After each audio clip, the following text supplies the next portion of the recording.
Todo ano, a mais importante feira do varejo no mundo antecipa as tendências de consumo. A National Retail Federation reúne lideranças e executivos do varejo do mundo inteiro. Conhecer o comportamento dos consumidores é indispensável para planejar os negócios. E os consumidores se mostram cada vez mais ávidos por tecnologias e inovações que andem lado a lado com a sustentabilidade ambiental. E para saber mais sobre essas tendências, o podcast Empreenda Assim conversa com o consultor do Sebrae, André Policastro.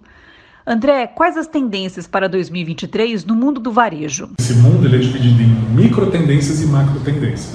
Microtendências, elas têm algumas características, geralmente elas são com alcance menor, uma duração que vai de 3 a 5 anos, com um impacto menor na sociedade, só pega alguns segmentos, por exemplo, né? Já macro tendência é uma coisa maior, que às vezes dura até 30 anos, que é uma coisa que vai impactar numa escala geralmente global, um número maior de pessoas e com uma duração maior e que impacta todos o sistema produtivo, indústria e comércio, sabe? E uma micro pode virar uma macro. Então, por exemplo, tem uma tendência ali que é reuso, reutilização.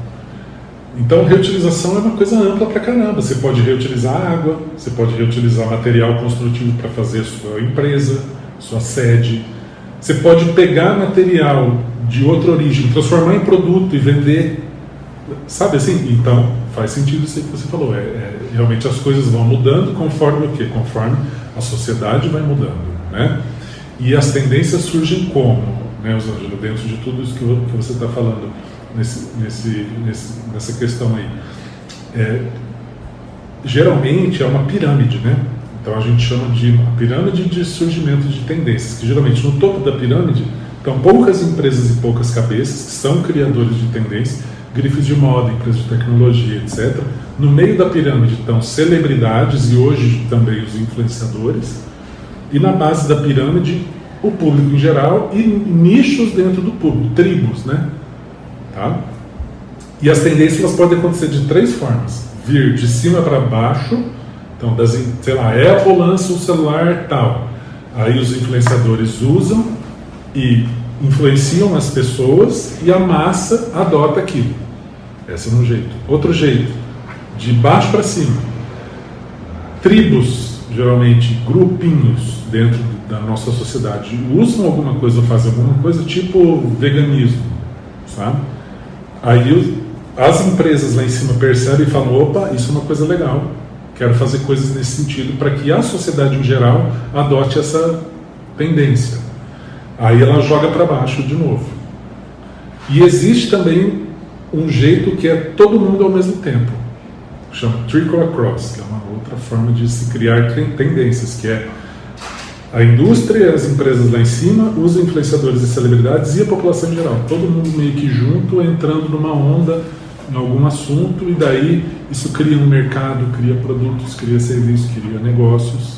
Então são essas 3 formas que existem de uma tendência aparecer e acontecer.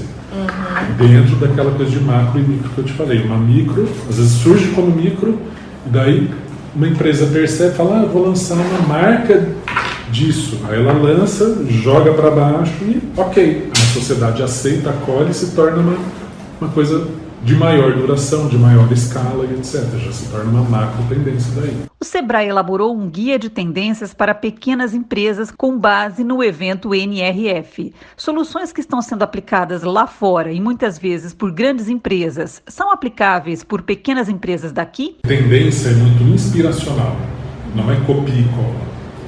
Tá? Então, inclusive a gente trabalha também exemplos de empresas grandes, o Sebrae, né? Porque uma loja de roupa aqui em Maringá vai conseguir copiar o que um grande varejista dos Estados Unidos fez? Talvez não. Mas a partir daquilo ela vai se inspirar e vai aplicar na proporção que ela consegue aplicar.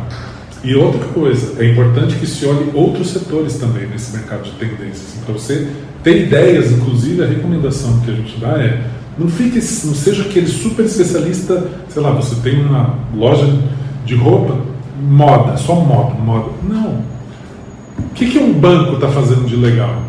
O que uma empresa do segmento de eletrônicos está fazendo? O que um hotel, sabe assim, sair um pouco da caixinha é importante. Por quê? Porque, em geral, as pessoas não fazem isso. Então, se você fizer, já é um diferencial para você. Né? Então, é importante não ser uma coisa muito, assim, ficar só no seu mundinho, sabe? Olhar para fora é super importante. E o Guia do Sebrae tem esse intuito, assim, é mostrar para as pessoas, putz, eu não sou uma empresa da área de ecologia, eu preciso olhar essas coisas de sustentabilidade. Precisa. Por quê? Porque a sociedade está preocupada com isso, porque existem várias coisas que você pode aplicar e que pode fazer as pessoas decidirem pela compra dos seus produtos e serviços ou não, a partir, às vezes, de um reuso da água que você faz dentro do seu estabelecimento, sabe assim? Né? Então, é importante a pessoa saber, independente se é exatamente do tamanho e do jeito que ela vai aplicar na empresa dela. E a tendência de unir o físico e o digital nas vendas de varejo?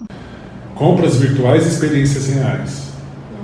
Que é exatamente essa junção do físico com o digital. Physical. Eu estudei esse termo quando eu fiz pós-graduação em marketing na SPM em São Paulo em 2001, tá?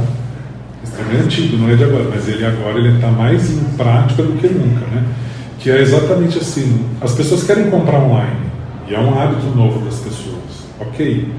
Mas isso não significa que você tem que jogar fora o físico. Por exemplo, quando você vende online, o que era a embalagem até um tempo atrás? Um modo de transporte da sua mercadoria até a casa do cliente, certo? Sim. Hoje em dia já é uma experiência.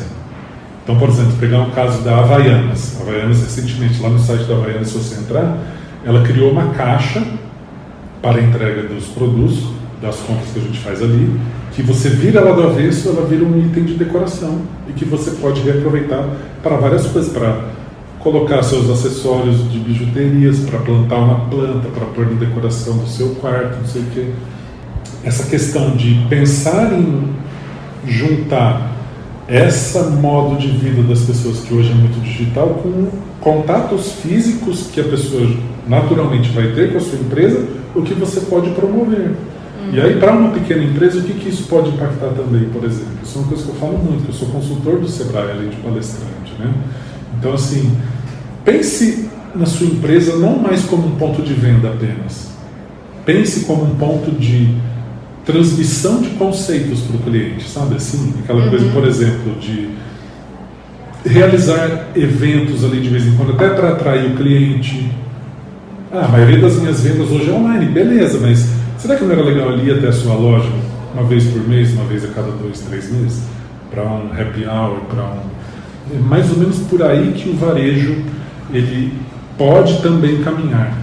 André, e a relação entre empregado e empregador também é uma tendência que deve ser observada no varejo? Eu acho que a questão do trabalho, hoje ela impacta muito, assim, enquanto empresário, enquanto profissional, sabe? Empregador enquanto profissional, né?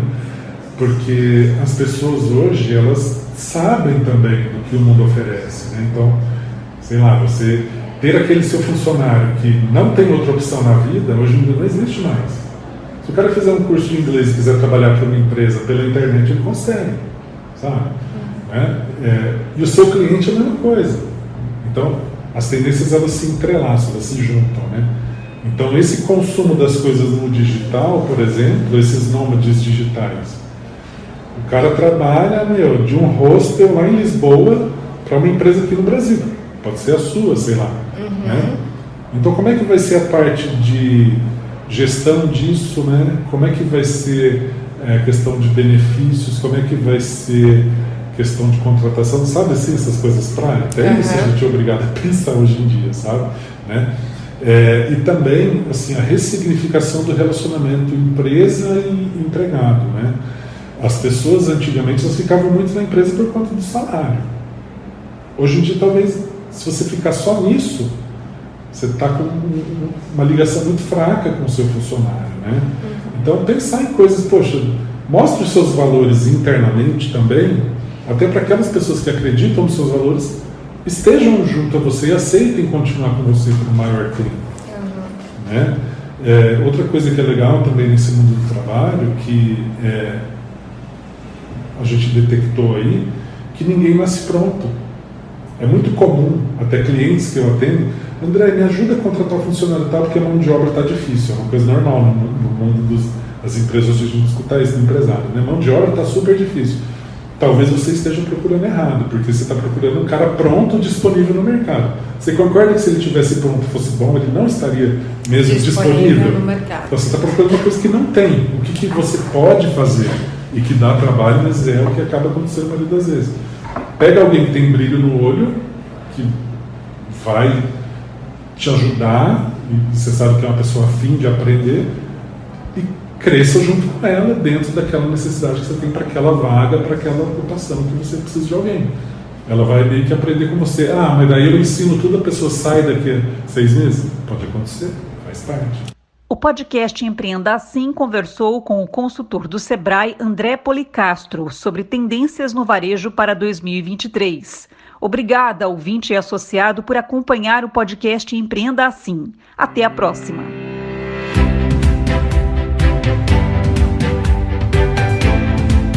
Empreenda Assim, o podcast sobre empreendedorismo e negócios da Associação Comercial e Empresarial de Maringá.